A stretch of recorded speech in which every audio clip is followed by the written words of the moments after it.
Shalom. Untuk mendengarkan firman Tuhan, marilah kita bersatu di dalam doa.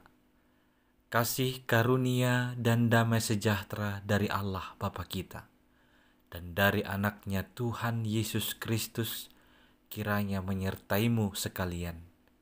Amin.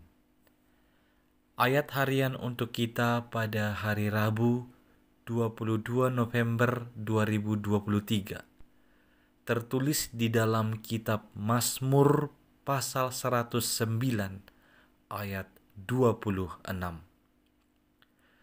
Tolonglah aku, ya Tuhan Allahku.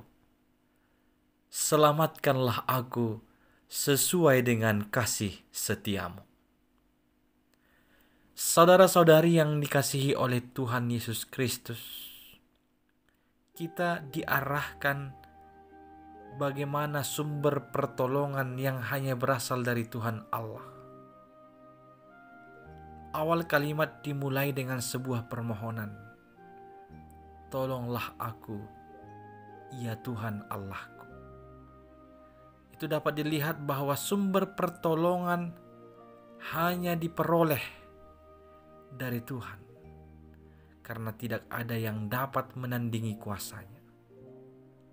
Kata tolong disoroti bagi kita umatnya dalam setiap hidup kita, bahwa ketika dalam pergumulan yang kita hadapi, tidak kita dapat dari kekuatan dari kita sendiri, bahkan mengharapkan kekuatan dari manusia yang lain. Menjadi poin penting bagi kita sebagai orang percaya, ketika kita minta pertolongan kepada Tuhan, maka Tuhan senantiasa memperhatikan anak-anaknya yang benar-benar memohon kepadanya. Namun tidak cukup hanya sekedar meminta dan memohon. Perlu juga kesadaran diri terhadap apa yang sudah kita lakukan selama ini. Oleh karena itu, saudara-saudari yang dikasihi oleh Tuhan Yesus Kristus, dalam hubungan komunikasi kita kepada Allah, hendaklah kita sebagai ciptaannya melakukan yang menjadi kesenangan bagi Sang Pencipta. Lantas ketika kita dalam suatu masalah, tentu kita meminta pertolongan dan sebuah keselamatan yang dapat melindungi kita dari segala hal jahat di dunia ini. Dari mana pertolongan itu datang?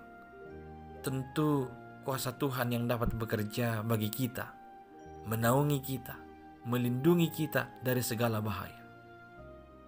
Seperti dalam kalimat lanjutan pada ayat hari ini, selamatkanlah aku sesuai dengan kasih setiamu. Keselamatan itu kita peroleh dari kasih setia Tuhan. Allah yang senantiasa mengasihi kita dengan kasih yang tulus, kasih yang sesungguhnya, kasih yang tanpa pamrih, dan Dia setia akan janji-janjinya, yakni membawa kita ke dalam keselamatan dari mara bahaya. Melalui ayat ini kita diajarkan untuk tetap menjadi pengikut Allah yang setia juga. Bagaimana sejatinya menjadi pengikut yang setia?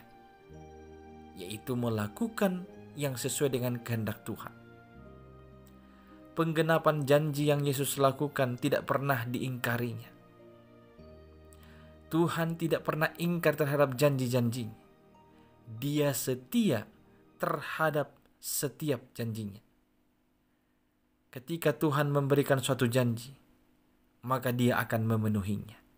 Bahkan melipat gandakan kasih setianya bagi umatnya. Mintalah pertolongan dari Tuhan. Mintalah keselamatan darinya. Dia yang penuh kasih dan setia akan senantiasa menganugerahkan keselamatan dan pertolongan bagi setiap orang yang datang berseru kepadanya. Amin. Kita berdoa. Ya Tuhan Allah, hanya Engkaulah sumber pertolongan kami. Tolonglah kami umat-Mu ini menjalani kehidupan ini, Ada banyak hal yang kami tidak bisa prediksi. Ada banyak hal yang kami tidak bisa duga di hadapan kami hari ini. Berjalanlah bersama-sama dengan kami. Tolong dan selamatkanlah kami hanya oleh karena kasih setiamu. Dalam Kristus Yesus kami berdoa. Amin.